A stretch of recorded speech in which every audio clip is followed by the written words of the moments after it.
तर महाराष्ट्र अनलिमिटेडमध्ये सुरुवातीला एक मोठी बातमी. अवकाळी आणि गारपीटग्रस्त आणि नुकसानग्रस्त शेतकऱ्यांना दिलासा देण्यासाठी मुख्यमंत्री एकनाथ शिंदे आज पुन्हा एकदा शेतकऱ्यांच्या बांधावरती जात आहेत.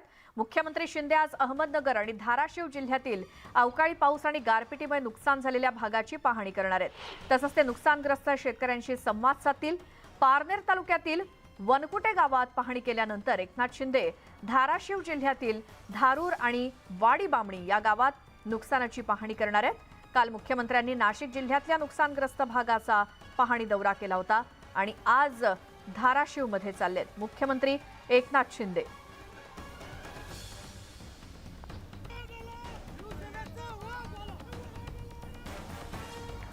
तर मुख्यमंत्री एकनाथ शिंदे आज धाराशिव जिल्ह्याचा दौरा करतायत आणि गारपिटीमुळे 2,500 हेक्टरवरील पिकं फळबागांना फटका बसला होता. जिल्ह्यामध्ये 2 दिवसात 2,571 हेक्टरवरची पिकं आणि फळबागांचं नुकसान झालंय. 2 दिवसात झालेल्या गारपिटीनं टरबूज, ऊस, द्राक्ष, केळी यासोबतच शेतातील गोठ्यांचंही मोठ्या प्रमाणात नुकसान झालंय. मुख्यमंत्री धाराशिव जिल्ह्याच्या दौऱ्यावरती प्रथमच येत असून ते नुकसानग्रस्त शेतकऱ्यांना दिलासा देणार का, याकडे सर्वांचं लक्ष लागलंय.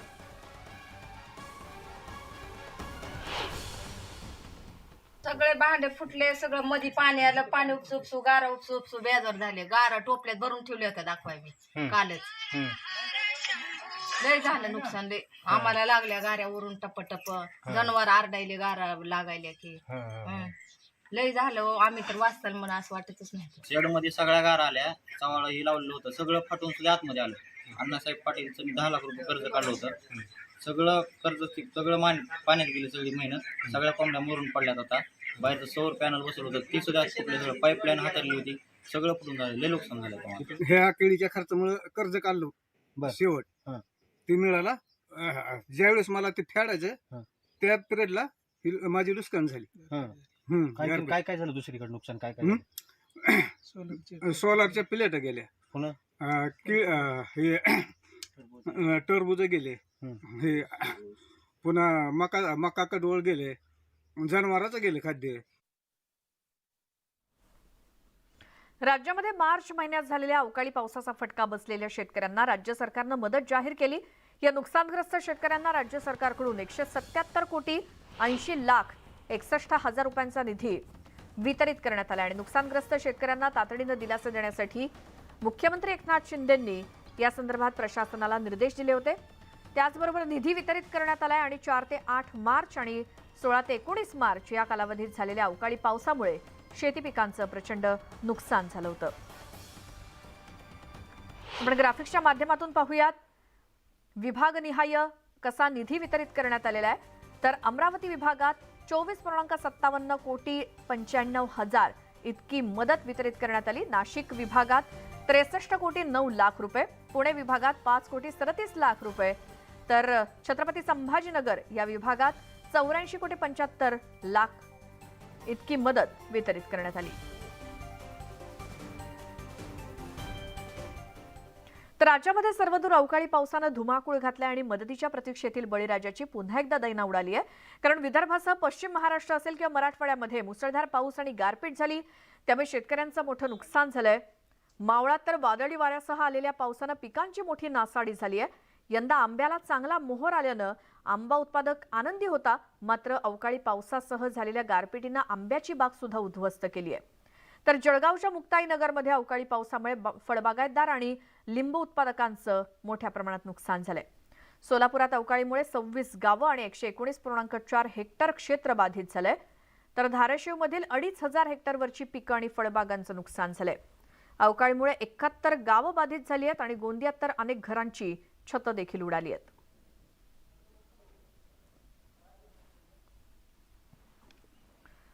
तर या अवकाळी पावसामुळे जळगाव जिल्ह्यात सुद्धा मोठं नुकसान केलंय आणि या नुकसानीपोटी 18,000च्या वर शेतकऱ्यांना मदत देण्यासाठी सरकारनं 20 कोटी 42 लाखांचा निधी वितरित करण्यास मंजुरी दिली आहे.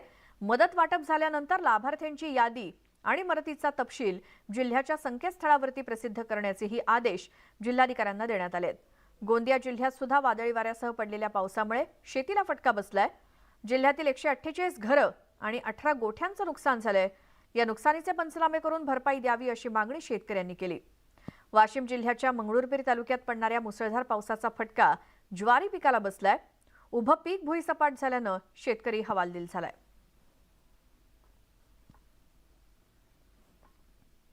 राज्यामध्ये पुन्हा पुढचे 5 दिवस अवकाळी पावसाचा अंदाज आहे. विदर्भ, उत्तर महाराष्ट्र, मध्य महाराष्ट्र आणि मराठवाड्यात पुढच्या 5 दिवसात विजांच्या कडकडाटासह पुन्हा गारपिटीची शक्यता आहे. विदर्भात काही ठिकाणी हलक्या पावसाचा अंदाज वर्तवण्यात आलाय, तर 13 आणि 15 एप्रिलला काही ठिकाणी गारपीट होऊ शकते. राज्यात मार्चपासून तिसऱ्यांदा अवकाळी पाऊस आणि गारपिटीमुळे शेतकऱ्यांची अवस्था बिकट झाली आहे. अहोरात्र मेहनत करून हाताच्या फोडाप्रमाणे पिकांना जपलं, मात्र अवकाळी पाऊस आणि गारपिटीनं हातातोंडाशी आलेला घास हिरावला गेलाय. त्यामुळे शेतकरी पुन्हा अडचणीत सापडलाय.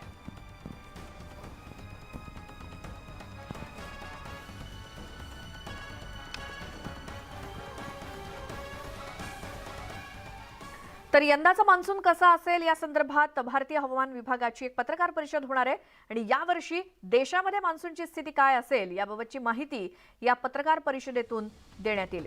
भारतीय हवामान विभागाचा हा मान्सूनबाबतचा पहिलाच अंदाज असणार आहे. दुपारी ही पत्रकार परिषद होणार असून पृथ्वी विज्ञान मंत्रालयाचे सचिव डॉक्टर एम रविचंद्रन आणि IMDचे महासंचालक डॉक्टर महापात्रा हे संबोधित करतील. दरम्यान स्कायमेट या खासगी हवामान संस्थेकडून मान्सूनचा अंदाज जाहीर करण्यात आलाय. यामध्ये यावर्षी देशात सरासरीपेक्षा पाऊस कमी होणार असल्याचा अंदाज आहे.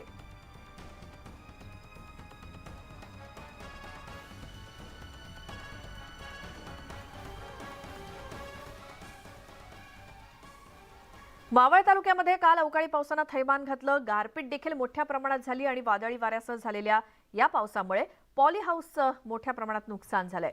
या पावसात पॉली हाऊस अक्षरशः कोलमडून पडलेत. तातडीनं कृषी विभागाकडून पंचनामे झाले असले तरी नुकसान भरपाई मात्र कधीही मिळत नसल्याचा आरोप आंदरमावळमधील शेतकऱ्यांनी केलाय. यावेळी जर नुकसान भरपाई मिळाली नाही तर फाशी घेण्याशिवाय आमच्याकडे पर्याय नसल्याची भावना शेतकऱ्यांनी बोलून दाखवली आहे.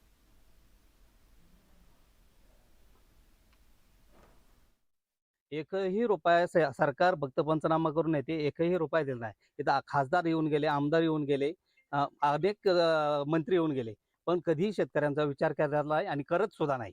कारण हे शासनच काय काय पद्धतीने काम करतं तेच आम्हाला कळलं नाही. आम्ही काही शेतकऱ्यांनी तिथं तहसीलला जाऊन काय फाशी घ्यावं का काय, आता अशी परिस्थिती निर्माण झालेली आहे.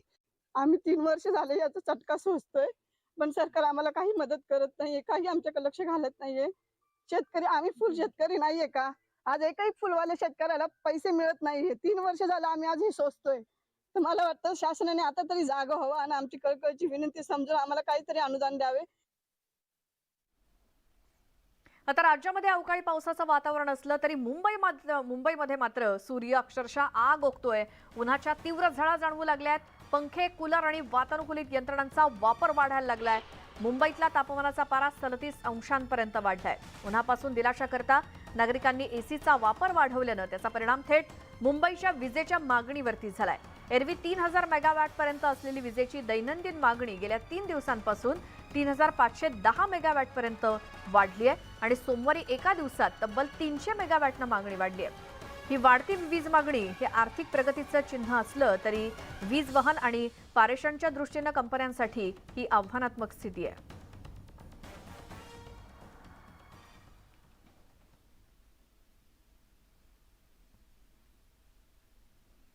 आणि कालचा सोमवारचा दिवस हा एप्रिल महिन्यातला सर्वात उष्ण दिवस ठरलाय. सोमवारी ठाणे जिल्ह्यातील मुरबाड, बदलापूर आणि कल्याण शहरामध्ये पारा 40शी पार गेला होता. बहुतांश शहरातील तापमान 40 अंश सेल्सिअस पर्यंत जाऊन पोहोचलं होतं. त्यामुळे जिल्ह्यात उन्हाळ्याचा अनुभव येतोय.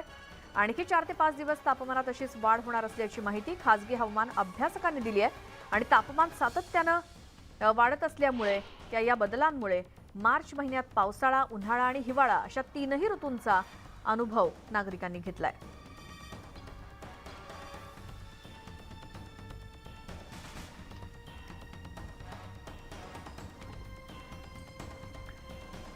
संपूर्ण देशासह राज्यामध्ये कोरोना रुग्णसंख्या पुन्हा एकदा वाढताना दिसते. विशेषतः मुंबईमध्ये कोरोनाचे रुग्ण झपाट्यानं वाढतायत आणि त्याच अनुषंगानं बीएमसीची आरोग्य यंत्रणा अलर्ट मोडवरती आली आहे. कोरोना संसर्ग रोखण्यासाठी आधीच खबरदारी घेण्यासाठी मुंबई महापालिकेच्या सर्व रुग्णालयात आजपासून मास्क अनिवार्य करण्यात आलेत. शिवाय मुंबई पालिकेच्या सर्व कार्यालयात आणि महानगरपालिकेच्या सर्व कर्मचाऱ्यांना मास्क सक्ती करण्यात आली आहे. सोबतच 65 वर्षांपेक्षा जास्त वयाच्या लोकांनाही मास्क सक्ती करण्यात आली आहे.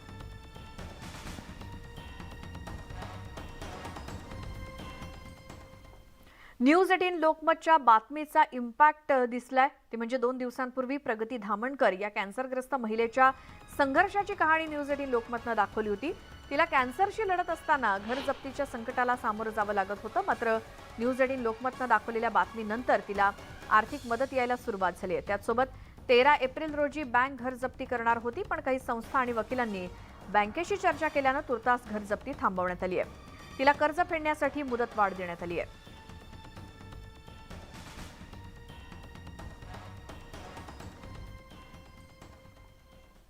मुंबई गोवा महामार्गावरून प्रवास करणाऱ्या प्रवाशांना आणि सुट्टीसाठी गावी जाणाऱ्या चाकरमान्यांच्या खिशाला आता कात्री लागणार आहे. कारण मुंबई गोवा महामार्गावरील राजापूर तालुक्यातील हातिवली टोल नाका आजपासून सुरू झालाय. सकाळपासून इथे टोल वसुलीला NHAI कडून सुरुवात झाली आहे. काही महिन्यांपूर्वी सर्वपक्षीय राजकीय नेत्यांनी आणि स्थानिकांनी विरोध करत टोल नाका सुरू करण्याचा प्रयत्न हाणून पाडला होता.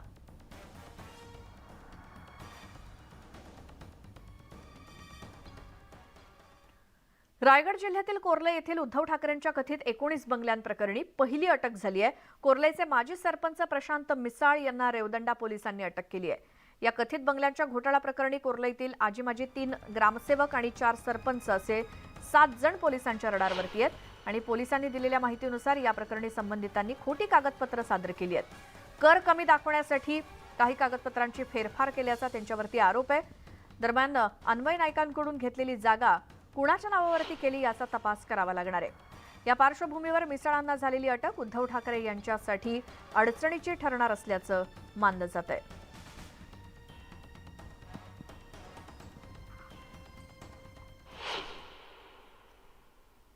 उद्धव ठाकरे परिवार 19 बंगलो घोटाळ्यात आज पोलिसांनी प्रशांत मिसाळ कोर्लई सरपंचाची अटक केली आहे. 19 बंगलोचा हिशोब उद्धव ठाकरेंना द्यावाच लागणार. सोशल मीडियावरती मुख्यमंत्री बनणार असल्याची फिरणारी बातमी म्हणजे आपली बदनामी असल्याचं षडयंत्र असल्याची टीका महसूल मंत्री राधाकृष्ण विखे पाटलांनी केली.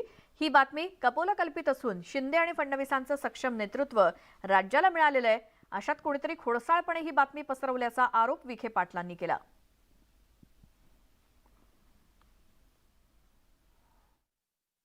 हे कल्पकुलित आहे किंवा कोणीतरी याच्यामध्ये बदनामीचं षडयंत्र तयार करत आहे.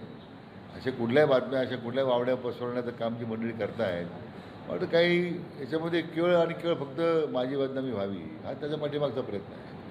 शेवटी असं की राज्याला एक सक्षम नेतृत्व माननीय एकनाथराव शिंदे साहेबांच्या रूपानं आहे, उपमुख्यमंत्री माननीय आमचे नेते देवेंद्रजी आहे, आणि शेवटी या राज्याचा निर्णय जो झालेला आहे तो आदरणीय प्रधानमंत्र्यांच्या स्तरावर झालेला आहे. याच्यात कुठेही वेगळी विसंगती किंवा अन्य चर्चा काय असण्याचं कारण नाही आहे.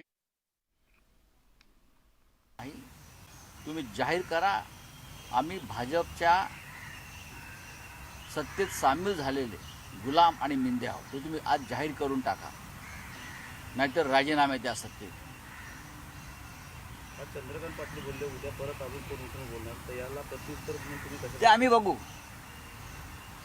आमची शिवसेना जी आहे मूळ शिवसेना ते आमचं आम्ही बघू, त्याच्यावरती तुम्ही उत्तर घेऊ नका.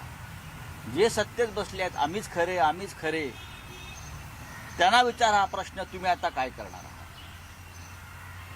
हिंदुत्वाचे शिलेदार जे काल फिरत होते अयोध्येमध्ये, यांच्या चड्डीचे नाडे पकडून हातात नकली धनुष्यबाण घेऊन, त्यांना विचारा की त्याच अयोध्येतून आल्यावर ताबडतोब इथे महाराष्ट्रामध्ये भारतीय जनता पक्षाचे प्रमुख नेते आणि तुमच्याच मंत्रिमंडळातले तुमचे सहकारी चंद्रकांतदादा पाटील हे सांगतात की अयोध्येतल्या लढ्यात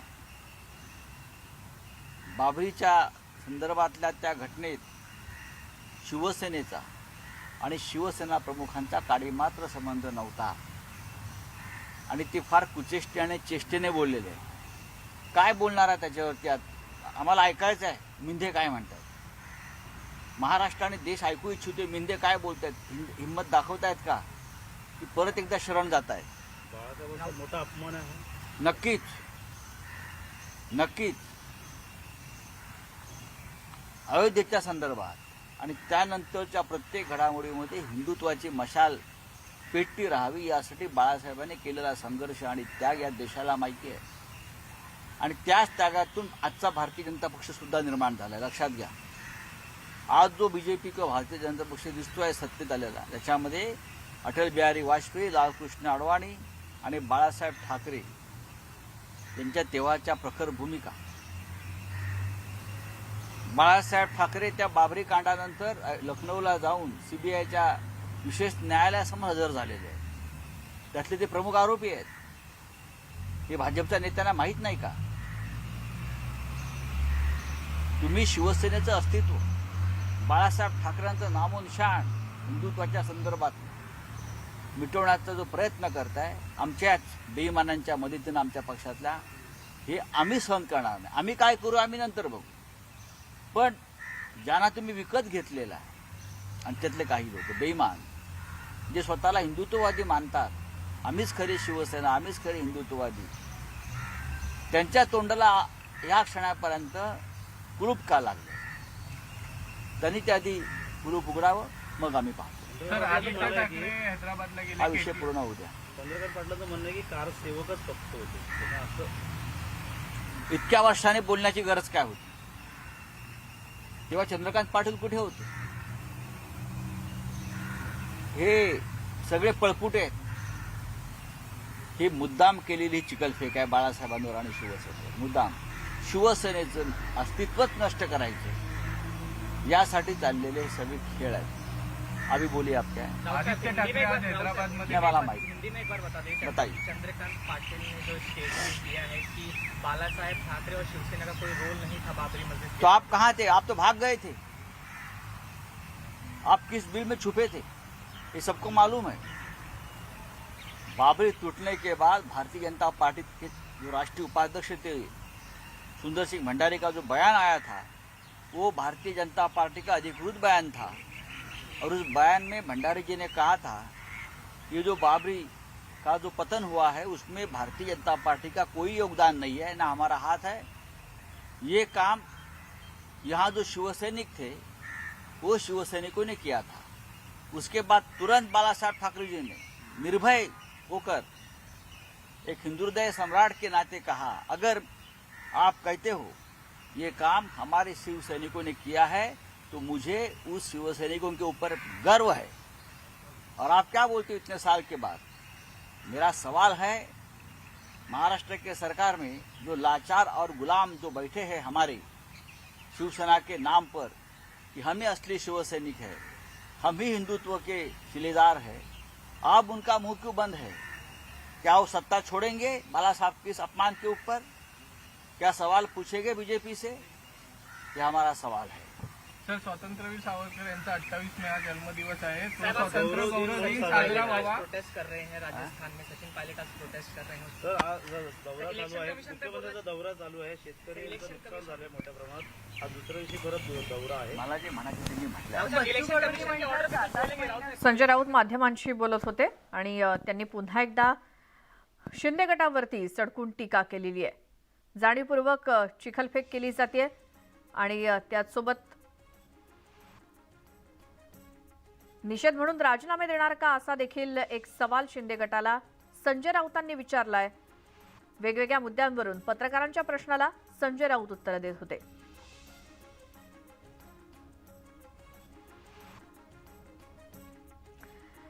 तर महाराष्ट्र अनलिमिटेडमध्ये या सगळ्या सविस्तर बातम्या आपण पाहिल्या आणि यानंतरच्या बुलेटिनमध्ये आपण सोशल मीडियावरचे काही व्हायरल व्हिडिओज पाहणार आहोत. मात्र त्याआधी एक नजर टाकूयात महत्त्वाच्या बातम्यांवर.